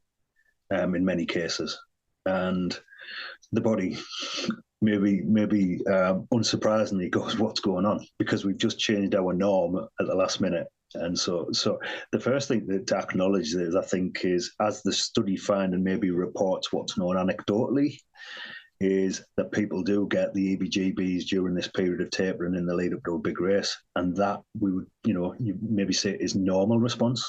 It's not something that everybody to a degree is having this, because we have had a big event coming. So that's the first thing, that to acknowledge, that it's okay to feel a bit different in that period of the race. Then what I would say is that, for me, this word of stability keeps coming back on itself. Anything that we can keep stable in that time period of the taper, I think should be really helpful to, almost maintaining a level of homeostasis, if you like. So an example I use is, if I go out to the moors to train on these nights and these days, and I'm really cutting back to the bone, this is almost complete rest here, I might go to that space, I might walk a couple of miles, sit, and I might do a little bit of mindfulness. I might sit and enjoy the view over the moors as the sun sets. I'll keep some things in. I'll maintain some of the routine where feasible, without, and potentially actually improve rest, because to me, going to a natural environment, going to a place like the moors, is associated with vitality and feeling good. Yeah. So where we can maintain some stability, I think it's good to do so. The other thing as well is, I think, for the majority of people who are not professional athletes, and maybe also for people who's not, they're not the full family of runners. They're not the Von Trapp version of the running family where you're all out together. It's maybe understandable that people don't have a frame of reference for what's going on with you, and they've got the daily life struggles to go through, and the mortgage and all of those things, and we're so immersed in this driving for this goal. So I think we can acknowledge again that, for other people, it's going to be a struggle for them to get that, and if we're being a bit narky with people, but what we can do is maybe again just be open with people and explain to them this is going on. You often feel better as well when you go, "Oh, get out my way, you're in the way of the dishwasher," and you go take a breath, and actually you feel better when you go, "Sorry, it's nothing to do with dishwasher, I'm really nervous." And then just by acknowledging it, often you feel better, and hopefully your partner, friend in crime, gets it. Absolutely, yes. So that awareness and that acknowledgement, and then, as we say, sharing it with other people in our lives, making it known. And I think just kind of leading on, as Eddie did there, to kind of being about really nervous and things. One of the things I've loved most about the ultra running community is the level of openness. And I think this comes with the territory of where you leave yourself vulnerable, because you put yourself into such situations. You share your life story with someone you've run with for an hour at 2 a.m. and it's so profound and so memorable. But there's a level of openness for us to be able to drop the invincibility card on occasion and just kind of say, "Hi, I'm absolutely bricking it here," or da-da-da. And more often than not, I think a lot of good things come back, and a lot of sort of social support. Which maybe we don't consider so much. We think of this solitary experience of an ultra runner, the loneliness of the long distance runner, but actually it's not. It's just part of this community, the crews, and so thinking about where social support might come from in those periods. You might have trusted friends who know you well, who almost confidants, where you can share these things quite openly. So I think that can be really helpful as well, of just being able to let things out and share share them. And then the final part is about having structure to this period in the same way, and having structure for every stage of the race and pre-race, and really thinking about it in its own right. If we can minimize that stress response, that tension in the lead up, that's likely to have some level of impact in the race performance. You've seen it in that study where, for really experienced runners, the elevation of tension before the race was a lot lower anyway, because it's known. But it's, so if we can do that for newer runners and give them strategies to reduce some of this a little bit, they're going to enjoy the race a lot more. Yeah. And also knowing that the minute they start, it will go, that will disappear, and by the time you get to the first checkpoint, it'll all be done. Oh wow, yeah, as soon as the gun goes, isn't it? The gun goes and the body just seems to go, okay, here I go. Just getting people to there going, no, you're not going to feel like this for the whole race. Don't worry. You're going, the minute the gun goes, it will settle and you know what you can do. You do your job. I think, thanks for bringing me back to that one, but I think the bit that interests me most in that study was probably that finding, to be able to share that with runners, you know, to give them a table for what it's worth and say, look, the data tells you this place. So calm down. The data's there. You got nothing to worry about. And it's right. It's just that reassurance again that it's normal. Everybody feels like that. Even Kilian Jornet probably has a few dishes before UTMB. Absolutely. What about the day of the race? I know I'm like a one-on-one experiment, but my two experiences of the Lakeland 100. One year I turned up on the start line, the day of the race, and that created a lot of tension for me personally. The next time I did it, I thought, I'm not doing that again. And I rocked up the day before, and my goodness me, my whole experience to the start line was so much more pleasant. Patreon got in touch and he said, maybe it's a little bit off topic, but he wondered if Paul could comment on people like Steve. He has a feeling of imposter syndrome at the start of a race, from parking to the car park. He's done a ton of endurance events, but always shows up with that odd feeling. I'm trying to think of the words here. Listen, I'm just going to say it on record here. I spent my whole life racked with imposter syndrome. I'm in the final stages of a PhD, and I used to work on a building site. You know, it's like I get it, and I get it in races as well. By the way, so just on a human level, you're definitely not alone in that one, Steve. And I think from my conversations with people in the community who I feel very blessed, by the way, that a lot of people have disclosed to me over the years things that they're feeling in confidence. And so many people, you're not alone in this, Steve, at all, of this kind of imposter syndrome, and who are we to do this? One of the things I often think about, and this is my approach, and so not necessarily works for everybody, but I try to minimize the amount of time for almost rumination in these periods. I always say to myself this saying of, I can whinge and moan and I can overthink while I'm moving. And it's the same in a race. Like, literally, I can whinge and moan if I'm moving, I'm on the way to my goal. And that's in a race. If I'm sat in a checkpoint whinging, like, whatever, it's serving no purpose. And I try to do the same with the imposter syndrome. So then what I try and do is be really efficient. I try to have a plan for what you're going to do when you get there. Have a plan for even, you know, I'm going to try and park somewhere where I know I'm going to come across people early. I'm going to try and have a conversation sooner rather than later. It's not making it magically disappear, but it's a bit like that tension finding again. Once we get moving, once we get speaking to people, once we share a little bit as we feel comfortable, some of it will fall away. And it's a similar thing with the anxiety tension from turning up at a race and being an imposter. Once you get there, once you get to check in, naturally people are supportive to you, and it might negate a little bit. So think about that plan. Acknowledge it. Acknowledge that that's an issue you have, and then think about what's the way I can do that. Can I arrange to meet somebody I maybe know?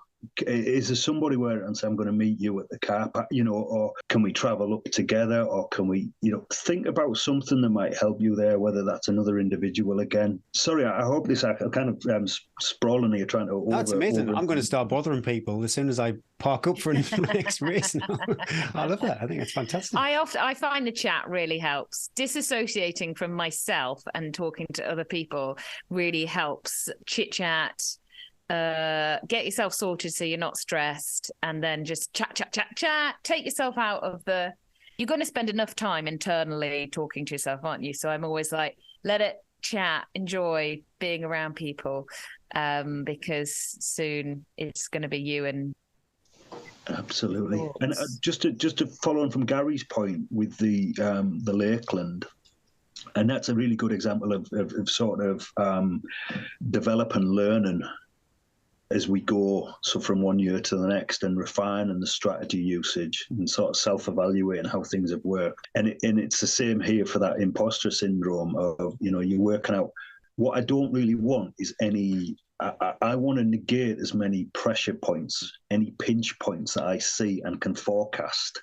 I want to try and take them away. So if you have a time pressure because you're late to the race and you're worrying about check-in, then you're fumbling in your bag trying to get you, and all of that stuff, that's tension we can maybe negate through planning. So you kind of talk about if-when plans and things, and looking at that, okay, if I turn up for the race late, I'm going to be stressed more than I would normally. So I'm going to have a plan to make sure that's not likely to happen. Gary's example, I've gone down the day before, I've got there early and I've stayed over. We can structure the plan for these periods of the race, just like we will, especially for the elite runners. They will have a very, very well thought out plan, psychologically speaking, for how the race will go. We can do that for all stages. We've got 3 patrons, Jonathan Jameson, Andrew Stevenson, and Susan Wilson. And I suppose Jonathan and Andrew are pretty similar. Jonathan asks, interested to know what hints, tips Paul may have about managing mood after an event is finished, especially if you had a DNF. And then Andrew Stevenson too, any advice about feeling of an anticlimax or loss of running mojo after the completion of a big event?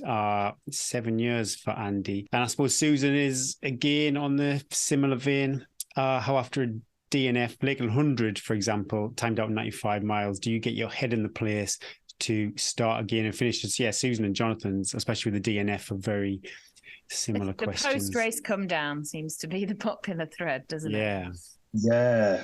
Am I allowed to say on record here? I know these people. Oh, yeah. And they are absolutely kick-ass, top draw, the best people. So that's not to bias, I'm not after any of them a response, but these are some incredibly great people. And the thing that comes across all 3 responses here is some self-compassion, some self-love, being kind to self. I've DNF'd with at least 2 of these people. Myself. We're family, man. We're family. So I've been the other side of the fence, and I actually remember running with Jonathan on the 60, not the 60, the 80 a few years ago over on the Wolds, and I was having a bad day with a bad back. We've got to be kind to ourselves. It's really important, and it's something we can condition more so. Okay, I think that we're so almost coming onto goals a little bit, outcome driven. And the types of goals we set is going to influence how we feel post-race as well.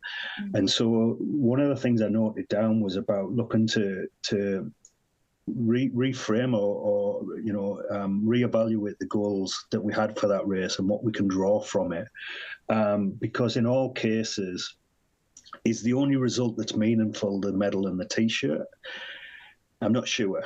Most of us who are doing these things are going on journeys that are a bit broader than just getting a T-shirt and a medal. And I don't think our self-esteem and our identity has to be influenced by whether we DNF once in a while or whatever, especially when, I'm aware of the races these people have all completed as well on the flip side of this. So I think kind of putting this in something tangible of really looking at the goals we're setting. One thing I've drawn a lot in my work right now is a theory called self-determination theory. It's a social psychology theory, and we can look at a kind of more or less intrinsic or extrinsic goals, and we can begin to think about more intrinsic things, and extrinsic things might relate to our standing as a person because we finished 6th rather than 12th, or we've got on the podium and our esteem based on the thoughts of others. That's generally associated with lower well-being. Okay, really well supported. That type of goal is challenging for us. So we can think about the greater value of these races and these journeys in terms of what it means to us as a person, the development that's gone on, the journey that occurred within that race, maybe the learning and the insight that we now hold that we didn't have prior to that DNF, what was behind it. And then also to consider again the experience itself of having value. I see this a lot in my current work with polar expeditioners, who in many cases are completing very long, up to Antarctic crossings. Wow. And what you have is this thing where is you base your success or failure on one goal, and that goal, there is so many uncontrollables as well. There are so many factors that you cannot control and influence. And if the only way we measure our success is based on such a thing, it's maybe understandable that we're going to have some discomfort following from that. So I guess the point I'm trying to make is think about our successes and failures a bit more broadly. Be kind to yourself and think how you can gain value in other ways. I'm trying to live by this, by the way, and failing epically because I've been a sportsman my whole life, like this host, and we've learned to think in a certain way. But the value for me as an ultra runner is I've run with all of these when I've been knackered, and I've loved it, and I've absolutely had the best time. And what I now realise, personal diatribe here, is the moments in life that matter most to me are these journeys, are these little things that I share with people that are gold dust, and the relationships I build. And just coming back to probably all three here, and you know, for Andy, to have undertook such a long journey, I think again it's understandable when that ends. There's a massive part being removed from us, and that's again, so to acknowledge that and to reflect on what that meant and what that journey meant, and maybe how you go forward again. I think we should, if we can, we should have a fallow period after big things we do in our lives, a period of self-evaluation where we kind of strip it back and we look at what exactly just be, and then things will come to us organically.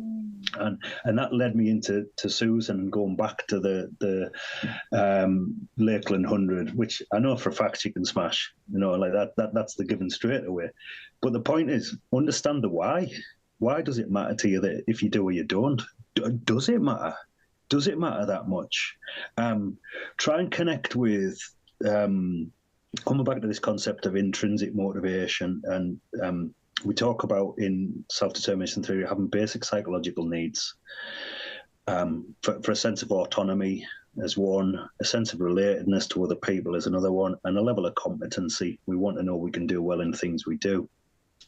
Generally speaking, the goals that help us fulfill these needs and are related in that way lead to better levels of well-being, and lower levels of ill-being and psychopathology, and also performance level goals as well to some degree. But consider the reason why you train so hard for that race. You know, do you actually love being out there training? Do you enjoy being in that environment? Do you enjoy running with your training crew? I know there's a lot of great people who run together. Think about it in a broader sense than just the T-shirt and the medal.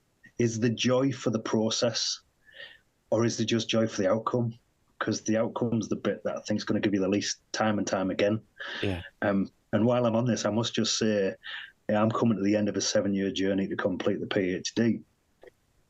I already acknowledge and accept that the emptiness that will come the day after, when I realise in advance now that everything I needed for filling isn't coming from that just the same as it might not for anybody else with their big race. The journey itself was where the good stuff's going to occur. So don't pin up anything as being this halcyon, this Valhalla, because the chances are it won't be. Life will go on, and we might be a little bit different, but we'll still generally be the same person, whether we've got a medal or we haven't. That's some great advice. I sometimes think about if I've been wanting to purchase something for a long time and I buy it, and I feel quite it hasn't fulfilled me. It hasn't satisfied me. It's more the chase of the whole journey before and then the purchase is like the medal. It's like, oh, well, I've got it now. Moving on. Yeah, and I think that fits when we're talking about this kind of difference between the intrinsic and the extrinsic of this extrinsic item itself having less value. And as you said, the pursuit is in line with your goals, your values, maybe, Gary, your beliefs. And so that is fulfilling. I always think the best part of any race success is just before you achieve it. I think for me, that's the golden time when I get high as a kite, is when I know I can get high as a kite. I know the goal's in the bag. Yeah. And it's that last, whether that's that last 5 or 10 miles in a race or whatever it is. So good. What a moment that is. So good. Anticipating the thing. And, I'm a dopamine junkie. I have no doubt on that one. But that's when the greatest high comes for me. Once it's done, it's done. Get back to normal life. I know we're probably going over in time here, but to Jonathan, get back to daily routine, get back to structure. Don't allow it to build and build and build. Don't sit on it. The sooner you can get back running, we all know it alleviates the DOMs. If we get out the next day and do our rehab or recovery, do the same mentally. Get back to activities that keep us well as quick as we feasibly can. Don't allow this to be something else. You talked a little bit, Paul, then about your PhD journey coming to end. What's next for you, both running and research? One of my greatest sort of reflections this last year is I've run since I was a kid. I remember when I was like 11 and the whole world wanted Reebok Pump and I wanted Reebok Hexalite running shoes on Grattan for £3 a week from the catalogue. And to me, running's something that it's without doubt my greatest strategy for living well. And I lost track of that last year with busyness. I stepped away from running and I went back to playing rugby this season, leading to a nice new broken nose and a scar.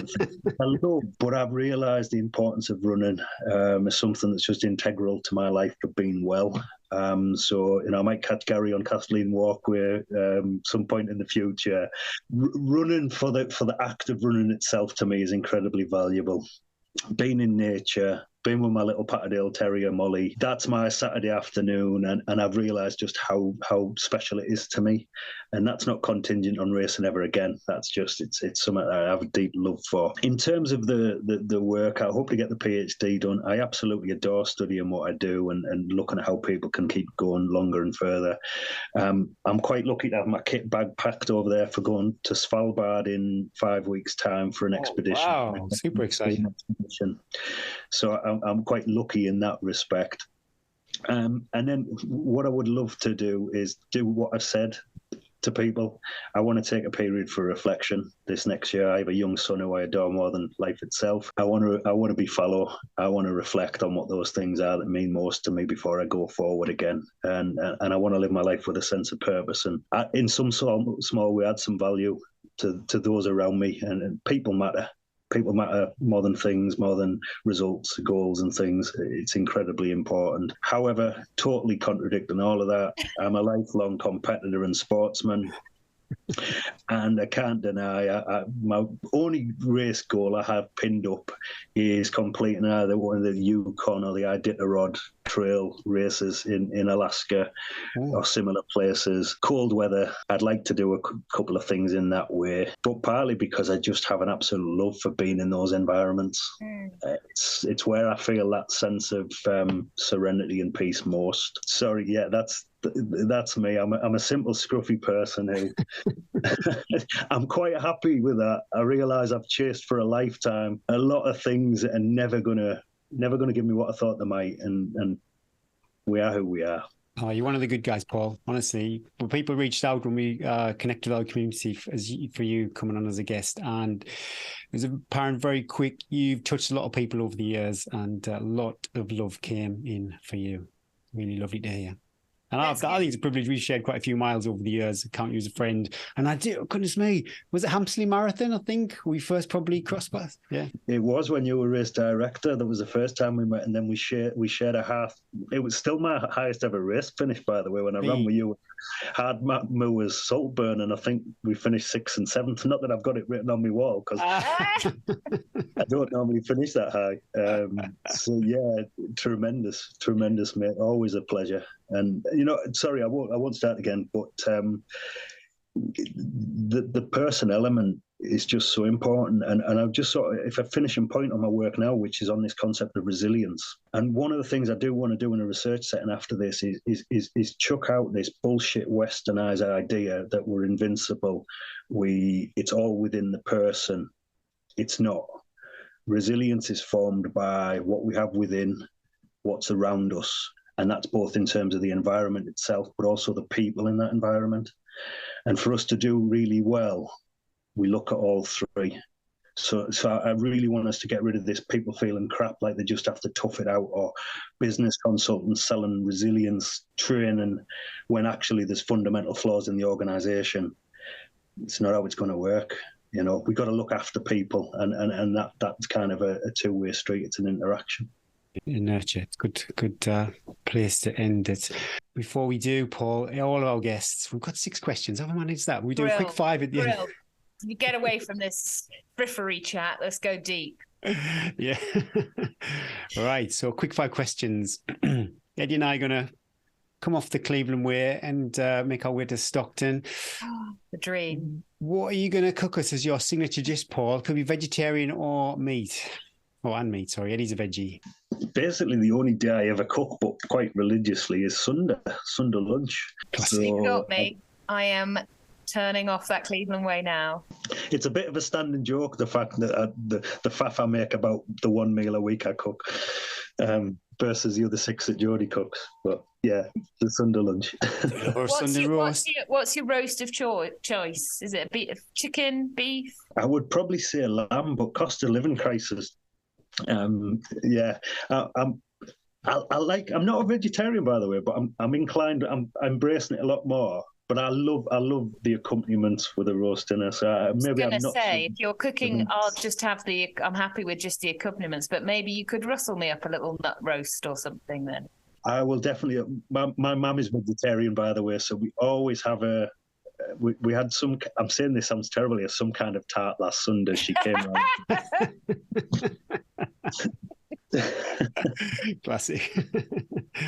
Right, hard day on the Cleveland Way. You've just gone over the Three Sisters down to Lordstone's Calf. What are you going to order, pasty or a cake?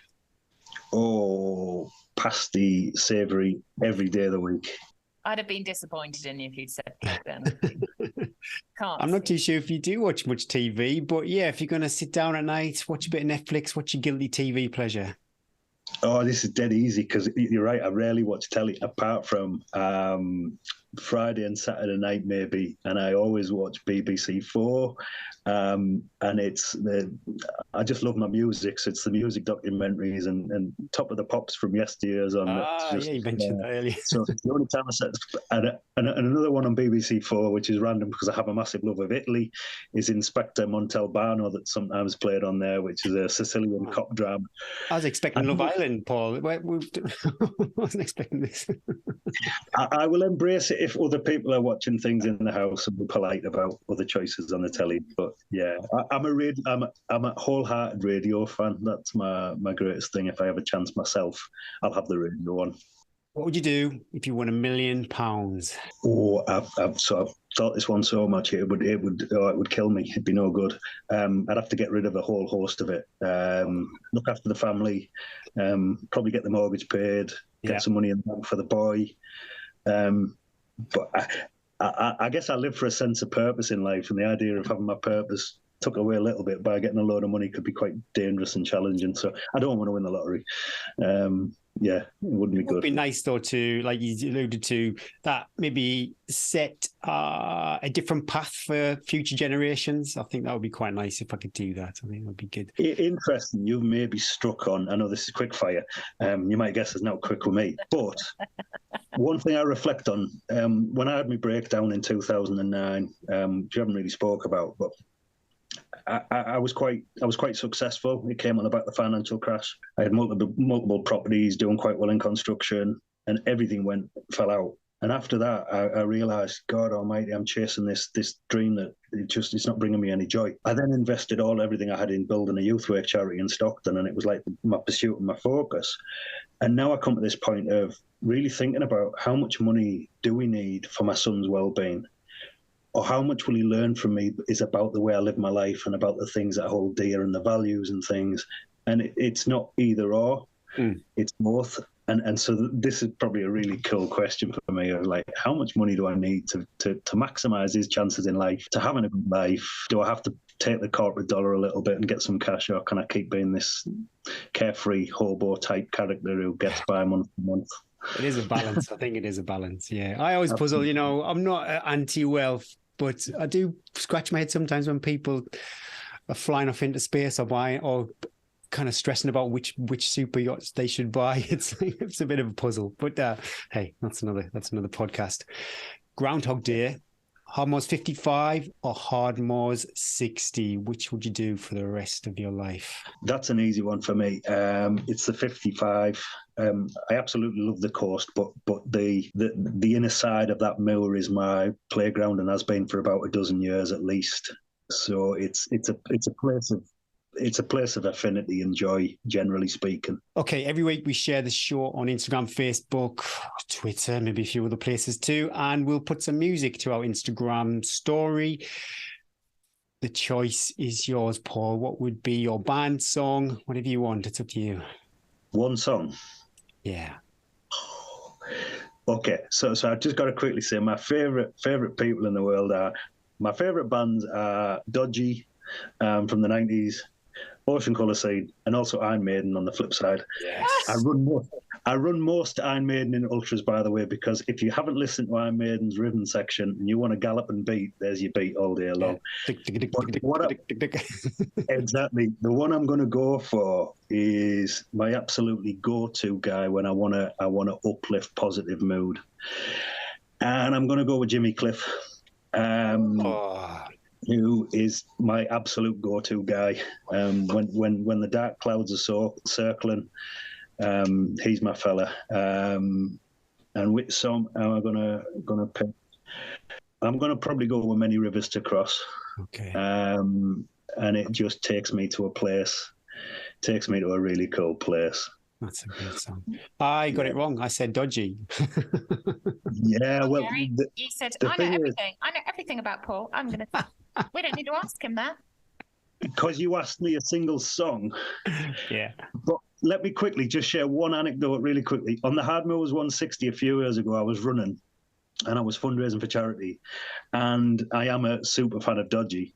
And they sent me their latest album before it was released. Awesome. And there's a video somewhere I've got of this. But I had this magic pill, which was playing this video. Playing this album.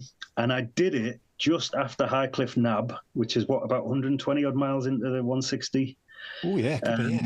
Sleep deprivation was kicking in on the second night, and I played this album all the way up and down Rosebery Topping. And most people in the community know I'm completely touched. But I was skipping across those moors for a few months. Awesome. Let's lead forward that happy picture of him skipping across Rosebery Topping. Thank you so much for sharing so much with us this morning. Good luck with what the next year holds, and finding some zen as well, finishing off the PhD. And hopefully you and Gary will have a selfie soon. Yeah. Out on the road, bumping into each other. Awesome. Thanks so much, Paul. Thanks very much. Thanks, Paul. Take care. Thanks again.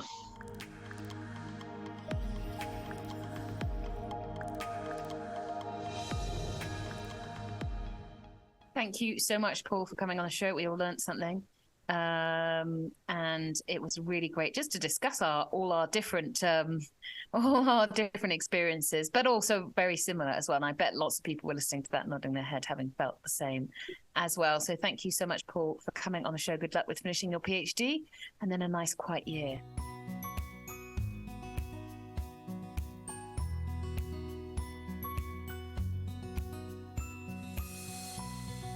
Strava. I love it. Would you like to have a dog called Strava? Oh, well, yes and no. I'm not a huge Strava fan, but yeah, I like the God, eat your words. Eat your words.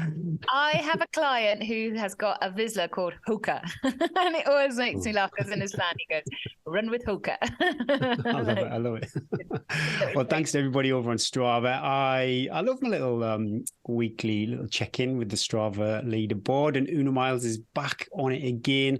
104 miles covered last week. Yeah, super impressive with that. Nicola McNally, 31, nearly 32 hours of total exercise. So that is really impressive. And also, again, Nicola tops the charts for elevation, just a few feet under 21,000. That's really good, actually. For me personally, I might have gone out and done a few star jumps to get that extra 3 feet. But no, she owned that number. That's awesome. And it was really good.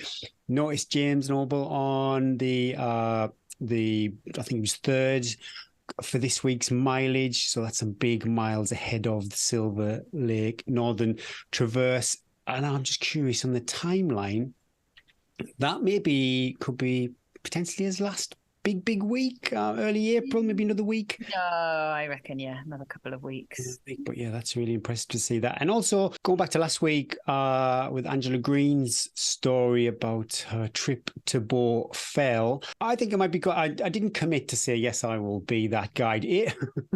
Mainly because, leg 3, I've only done it, I don't know, maybe 4 times in total. So I'm not 100% sure myself if I can make it up there. I was quite blasé about, I'll just follow the trod.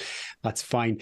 But I thought it might be quite nice, maybe when the weather is a bit better, a bit more consistent. We have a little tea and trails get together and try and make our way up to Bow Fell.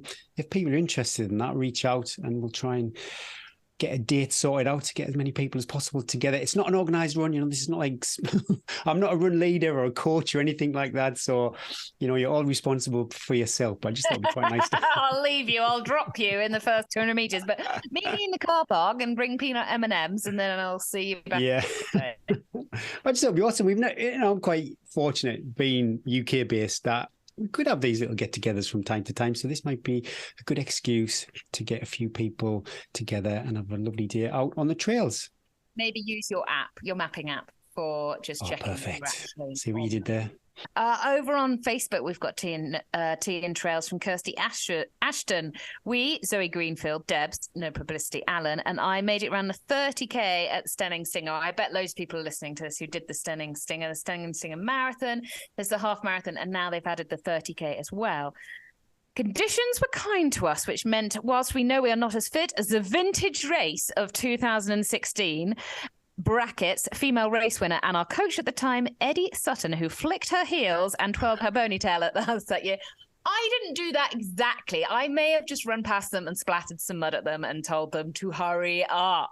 I didn't do that exactly. It appears like we are still on form, readying for the 100 Hills Centurion race in 2 weeks' time. Love that. These 3 ladies are 3 of my OGs, old girls, original clients back in the day, did I have 1 kid? 2 kid?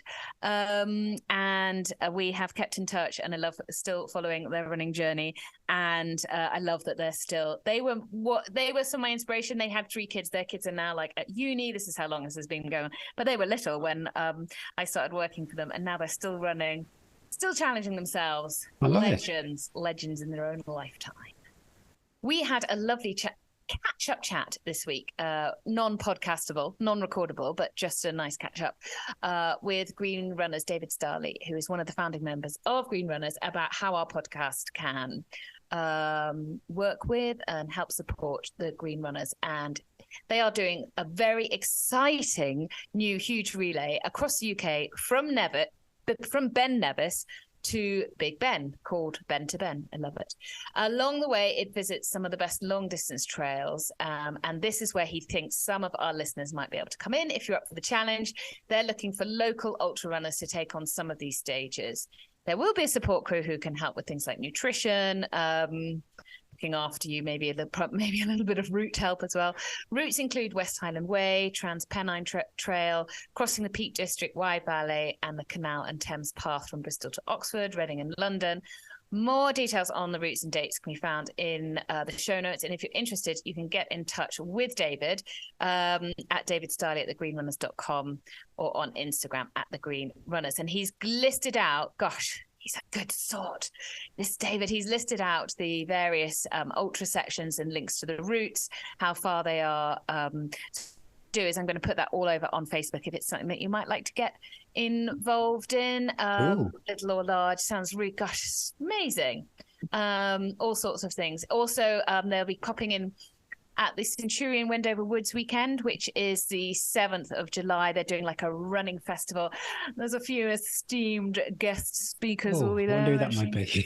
But David's going to be there as well, and he's going to be running the baton through that. So it's super cool. I love all these communities interlinked together. So I'll pop all the details onto Facebook. If you don't have Facebook and you'd like the details, just email us at hello@teamtrails.com. and we can forward it on to you.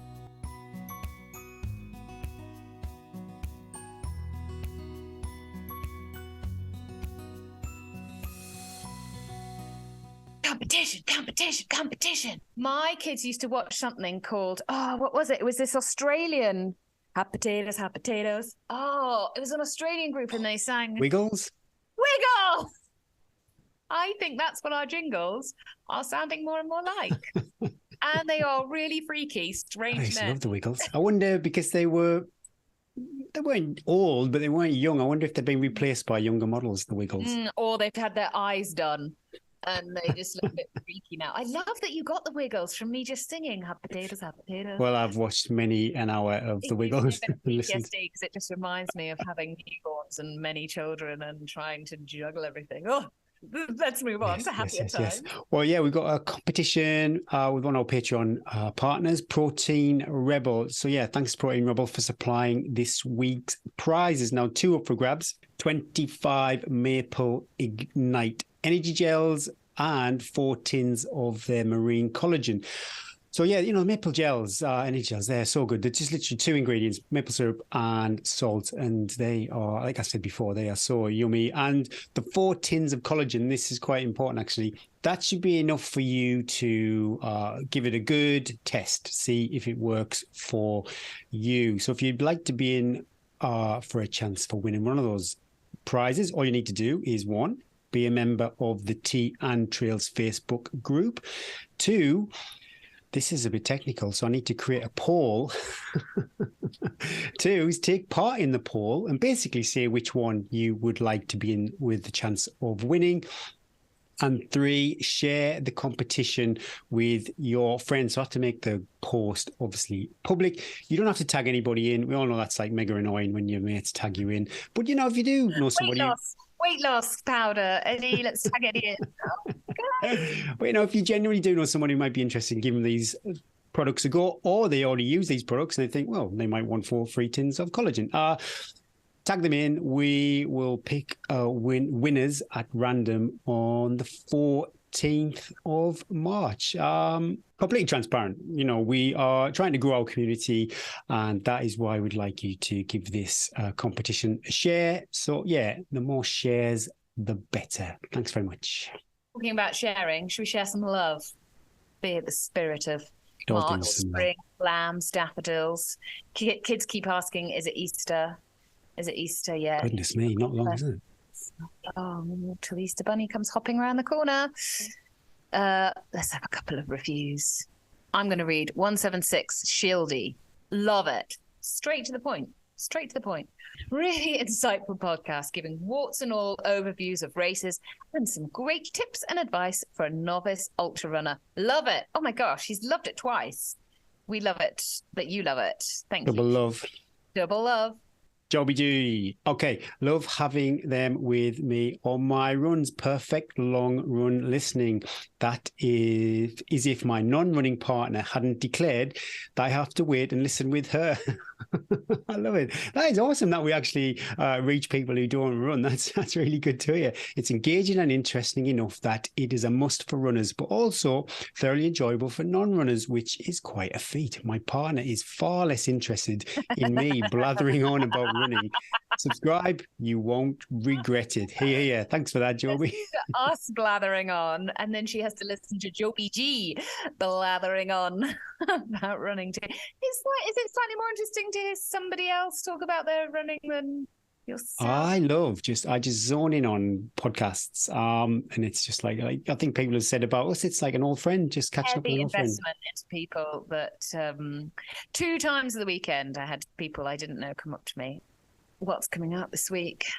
What we hatching? Ooh, Have you done any of the? Oh my gosh, she's got a list of 5s and 10s and 3s. Have you actually done any of this yet? Nothing yet. We're only Tuesday. Well, like always, I will only do 2 of these. So the choices are 3 times 15 minutes. Yeah. So this is my little threshold sandwich. We do 10 minutes to start off, then 5 times 3 minutes, and then 10 minutes to finish. Or the other session is 3 times 10-minute hills. I'm inclined to do the 10 minutes, 5 times 3, and then the 10 minutes, and maybe the 3 times 15 minutes. That is the plan for that. And I'm also thinking about going to the lakes. I'm really, because I didn't go last weekend, maybe a trip to the lakes again, do another all-county top recce. But we are on a bit of a cold snap. And the forecast this morning when I checked on the news, I think there's potentially up to 30 centimetres of snow over high ground. So we might not go to the lakes. We'll see. Send it here because there's about 80 centimetres of rain coming. Not snow. It's going to be a disaster. Not only a disaster for the skiers, but disaster to what is already a really icy trail is going to become. Yeah. I'm going to need hobnail boots of some variety. I don't think even spikes are going to cut it. It might be some road running for the old. It's fine for me. It's the older little dog. If she anything on the road, she's like, oh no. A trail dog. Yeah, we've got a ton of rain incoming. Today's the last day. In fact, as we've been talking, the clouds have come over, and I fear that is the last I'm going to see of the mountains for a week. But we've had it. I mean, nothing has fallen. A cloud has not pierced the sky since I came home from the Spine. So that we've had like 6 weeks of back-to-back sunshine, which has been lovely, but precipitation is near. Yes. I'm going to carry on building up my volume, the South Wales 100. I've done my session already this morning, so I probably won't do another session. I'm taking it, I never recovered from a race of that magnitude. I'm not sure what's, I'm really cautious, Gary. I don't want to get injured because no one wants to get injured. And I'm really aware that I don't want to dig it, So when you're in a normal training program, you kind of be like, come on, suck it up, tiredness day in and day out. But I'm really aware that I can't really do that. I can't get too tired. So got to just keep. You've got to respect it. Respect it. So just going to be gentle with myself, which is cool. And build, I'm going to try for about 100k of running this week, 60-ish miles, but the weather might play a part in that. Building my long run's going to be over 2 hours. Whoosh. 2 and a bit hours. Probably not going to run more than I've got a little training camp earmarked in the middle of May to do some back-to-back long runs. But apart from that, probably not going to run more than 3 hours for my long run. Don't feel I need to. And I'm going to do those a little bit more on the road to simulate the fact that the South Downsway Trail is quite it's quite it is very runnable. And if the minute I step off the trail here or onto the trail, I go up the hill and then I just happy hiking. Do you need to bring some running back in? So but not doing that yet. I'm just going to join a friend and we're just going to run around the tracks with the dogs. And I'm just going to enjoy carrying on, building the training, loving it, feel good to be back and not be absolutely knackered. And of course, every day I will finish my day with a little bit of stretching and yoga. Who knows what the progress is going to be next week. I'm going to answer this with my leg behind my head. I just could do it, Gary. Could just do it. Day 20, pretty easy. Don't know what all the fuss is about. I should check it out, shouldn't I? I've not watched it. One day I'll break you. And amazing how many people though say, oh, yes, I did do a bit of yoga. I need to get back into it.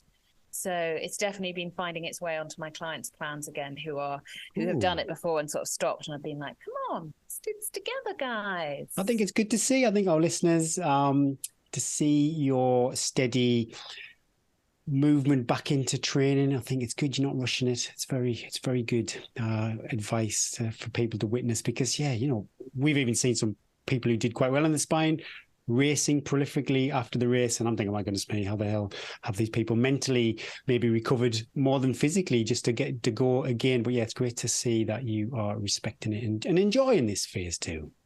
Thanks for listening, everybody. Thanks to our partners and Patreons. One last favour to ask. Don't forget to like, subscribe, follow, and if you would give it a share, that would be ace. That's it for another week. It's been a big week for Gary and I. Lots of things in the pipeline. Lots of zoomy zooms, many cups of tea. Thanks for listening and watching, everybody. Stay safe on the trails. Run wise, run well. Don't overdo it. Be more like Eddie. It's always better to be under 5% instead of overcooked.